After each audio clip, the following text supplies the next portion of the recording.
털썩. 육중한 몸이 검은 아스팔트 위로 떨어졌다. 가슴이 한 번 더 튕겨오른 걸 보니 어지간히 높은 곳이긴 했나 보다. 꺄악. 사람들의 비명이 들리고 119를 불러보라는 다급한 목소리도 들렸다. 허공을 보는 내 눈이 살아있는 것처럼 보이는 걸까? 역겨운 살들이 쿠션이 되어 저렇게 높은 곳에서 떨어진 나를 살려버린 것일까?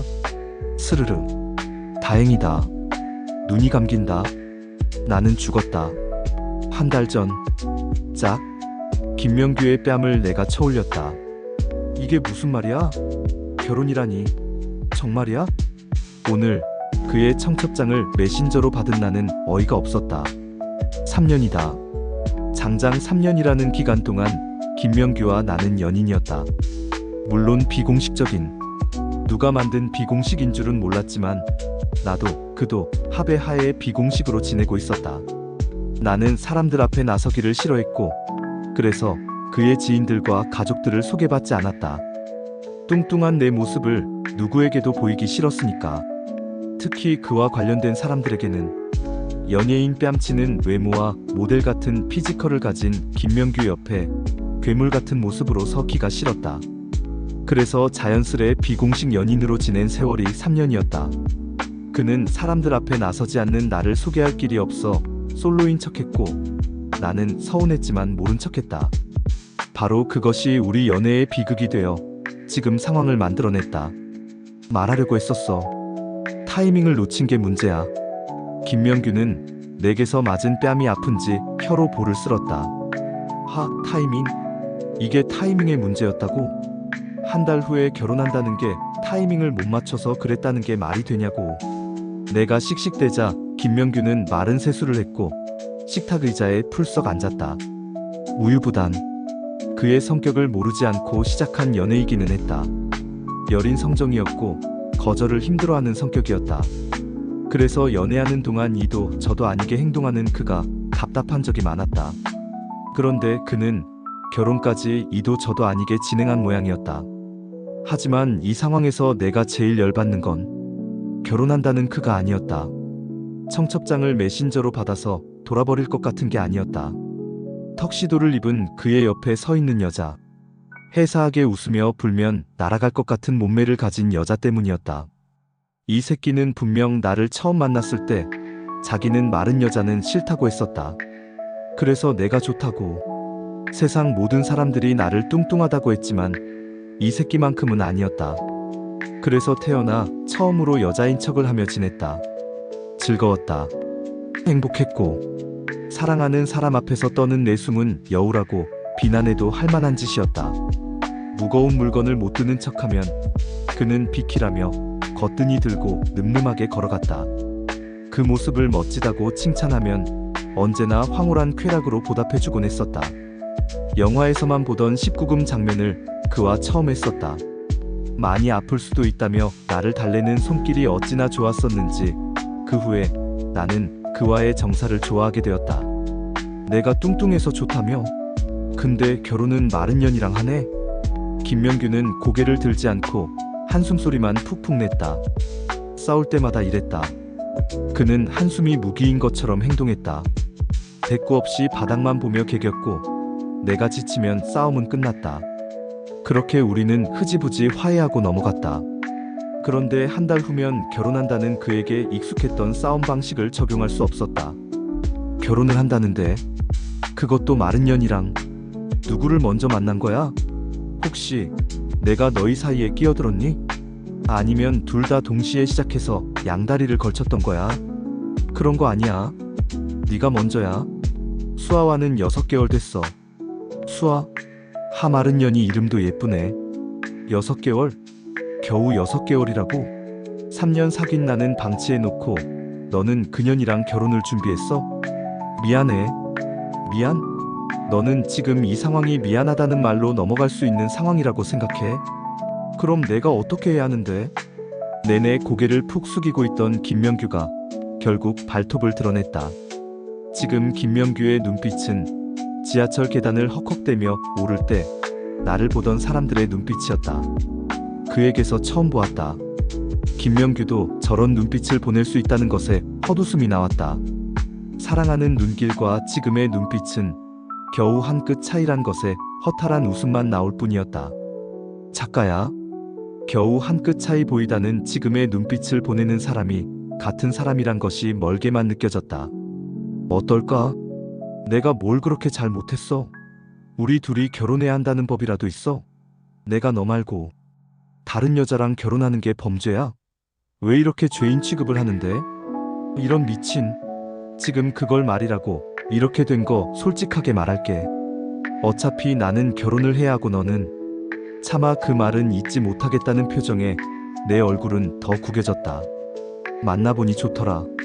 나한테는 과분한 여자 만나보니 사실 좋은 것밖에는 없었어. 예쁘고 어리고 몸매 좋고. 너는 늘 사람들에게서 도망 다니기 바쁜데 수아는 사람들 틈에서 웃기 바쁘더라. 진짜 내가 알던 김명규가 맞나 싶은 눈빛이었다. 어쩌면 저 눈빛이 진짜가 아니었을까. 데이트 비용도 다 내가 냈고 언제부턴가 모텔 대용으로 쓰던 내 오피스텔 공간도 그를 위해 내어주고 몸 생각해야 한다며 여름에는 삼계탕을 손수해서 먹였으며 비싼 장어도 틈틈이 입에 넣어주었다. 내 월급으로는 그가 먹어대는 식대가 감당되지 않았지만 무리해서 지갑을 열던 내가 호구였단 게 왜 이제서야 자각되는지. 무당이 삼재랬는데 김명규를 말한 거였을까. 그리고 나 뚱뚱한 여자 안 좋아해. 뭐 확실히 해둬야 네가 힘들지 않을 것 같아서 말이야. 혹시 미련 같은 게 생길 수 있잖아. 난 네가 알아서 숨어줘서 편했어. 너를 숨기고 싶은 순간에 알아서 숨어주니까 3년을 만나온 거야. 만약 네가 친구들이나 가족을 소개해달라고 했으면 난 너와 진작에 헤어졌을 거야. 부모님 소개 안 받는 내가 서운했다면서? 지인들한테 소개해주고 싶어 미치겠다고 했었잖아. 뭐야, 거짓말이었어? 거짓말이라기보다 좋게 헤어지면 좋잖아. 그렇게 알고 헤어지면 적어도 네가 뚱뚱해서 헤어지는 건 아니니까. 그러니까 너 좋으라고 그랬단 거였네. 개자식은 되기 싫으니까 내 탓으로 돌려버리고 훌훌 털어버릴 속셈이었네. 그건 네 못난 자격지심이고. 나는 입술을 지씹다 말고 아까와 다른 표정이 된 김명규를 보며 물었다. 메신저로 청첩장 보낸 거 고의였어? 아니면 실수였어? 무슨 실수겠어? 그래, 그게 무슨 실수겠어? 어떻게 실수겠어? 묻는 내가 더 웃겼다. 그래, 헤어지자. 이제 그만해. 나의 어깨가 처져버리자 김명규는 그제야 내가 알던 표정으로 웃었다. 우리가 사랑에 빠졌을 때, 아니 내가 사랑이라 착각했던 그 시절 표정으로 웃으며 말했다. 역시 너는 이해할 거라 생각했어. 뭐든 푸짐하잖아. 마음이든 마이너스, 몸이든. 김명규가 웃으며 코트에 팔을 집어넣는다. 그리고 우리가 3년을 함께 했었던 이 오피스텔을 걸어나간다. 나는 돌아보지 않았고 문 닫히는 소리를 듣고 곧바로 주저앉았다. 멍한 나의 눈에 눈물이 맺히기 시작했다. 아이가 유산됐던 건 고작 3개월 전. 김명규는 아이를 책임지는 선택보단 더 나은 미래를 위해서 아이를 포기하자 했었다. 그때 나는 그의 말을 듣지 않고 아이를 지키려 했다. 하지만 자신의 존재를 부정하는 아빠를 알아서였을까? 내 뱃속에서 얼마 버티지 못했다. 그날 나의 손을 잡고 지금 말고 다음에 또 가지면 된다 했었던 위선적인 눈망울. 아, 수술이 끝난 나를 두고 일이 바쁘다며 서둘러 나가던 그의 뒷모습이 생각나자 결국 눈물이 흘러내렸다. 나 뭐 한 거니? 도대체 저 자식이랑 나 뭘 했던 거니? 그대로 바닥에 엎어진 나는 그동안의 슬픔을 울음으로 드러냈다. 흐어, 엉엉, 크크. 김명규가 떠나갈까봐 노심초사했던 마음은 치워버리고 회피했었던 내 슬픔을 바라보자 예쁜 여자에게 눈이 돌아가던 김명규의 옆모습. 몸매 좋은 여자만 보면 동그래지던 눈동자. 그딴 모습이 보였다. 고개를 든 나는 눈물범벅이 된 채로 그가 내게 팔았던 기능성 침대와 온돌 소파를 바라보았다. 고객님, 이건 어떠세요? 값이 좀 나가긴 하는데 이게 훨씬 더 성능이 좋거든요. 안녕하세요?